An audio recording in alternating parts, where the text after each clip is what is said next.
Magandang araw at magandang buhay, lalo na sa ating mga minamahal na mga senior citizens. Sa araw po na ito ay ating pag-usapan po ang 3,000 pension payout release sa August 21, 2026. Ito ay pension po para sa lahat ng mga seniors.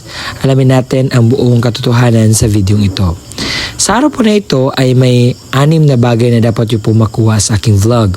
Una na riyan ang mga lugar kung saan may maganap na payout sa social pension for indigent senior citizens.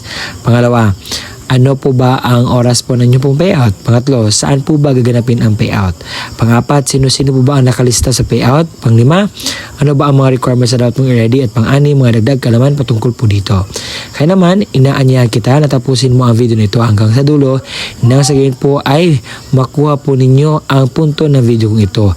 At kung ikaw ay bago pa lang sa aking YouTube channel at Facebook account at gusto mo ang ganitong content na pinag-usapan ang mga benepisyo, payout at iba pa, ay i-subscribe mo na o i-follow mo na nang sa gayon po ay maging updated ka. At hindi ko napapatayin pang oras pag-usapan ng bagay ito.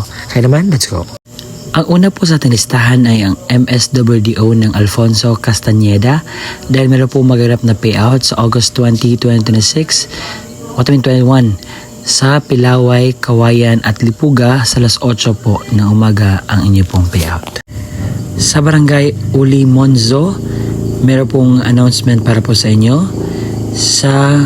Meron pong maganap na meeting sa Social Pension for Indigent Senior Citizens sa August 21, 2026. Alauna po ng hapon ang inyo pong meeting at pupunta po kayo sa Barangay Upper Limonzo Gymnasium para po sa gaganaping agenda.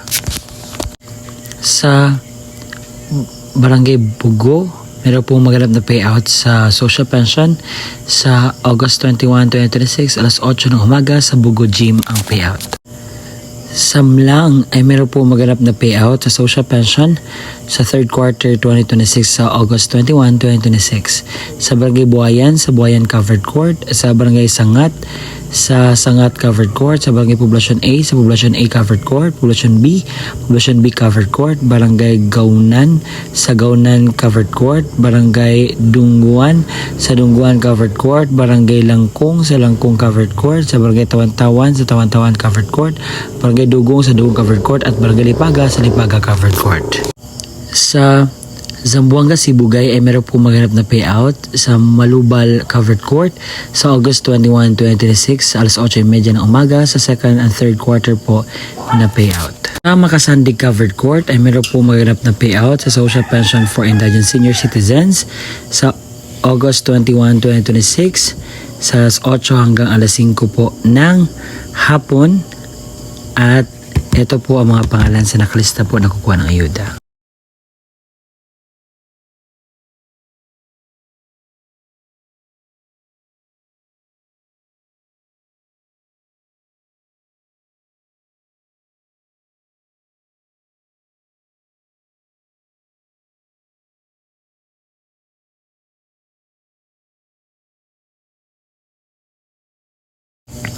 Sa MSWDO ng Santa Maria, Davao Occidental, sa lahat po ng mga hindi pa nakakuha ng payout, sa August 21, 2026 ay meron po kayong chance na kukunin po ito sa lahat po ng barangay sa alas 8 hanggang 12 ng tanghali sa Municipal Gym sa MSWDO ng MTO.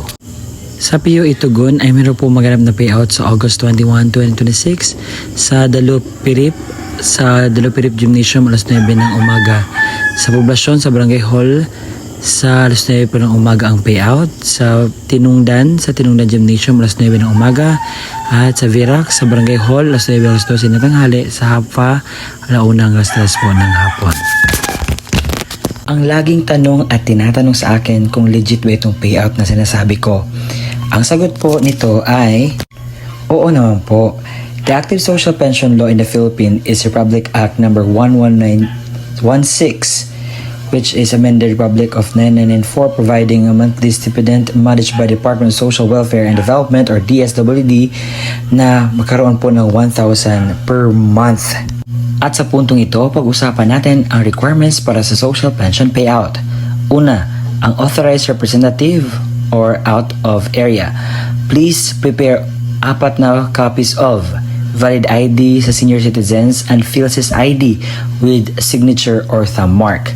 authorization letter with complete details, screenshot of a clear video calling showing the senior citizens an authorized representative holding an updated calendar and authorized letter. Valid ID of the authorized representative with signature and thumb mark. Sa authorized representative, please prepare 5 kopya ng original na valid ID of the senior citizens with photocopy, death certificate with complete details, warranty and release from liability form, valid ID of authorized and representative with signature or thumb mark. Kapag naman ang mismong senior citizens ang pupunta at kukuha sa pension niya, ito ang kinakailangan niyang i-ready. 4 na kopya ng valid ID ng senior citizens at PhilSys ID with signature and thumb mark. Ang authorized representative or bedridden, please prepare 4 na kopya ng original valid ID of the senior citizens and PhilSys ID with signature or thumb mark, authorization letter form, photo of senior citizens together with authorized representative holding an updated calendar, valid ID of authorized representative with signature or thumb mark. At yun po ang kumpleto na mga detalye sa balitang ito na sana'y marami kayong nakuha na aral dito.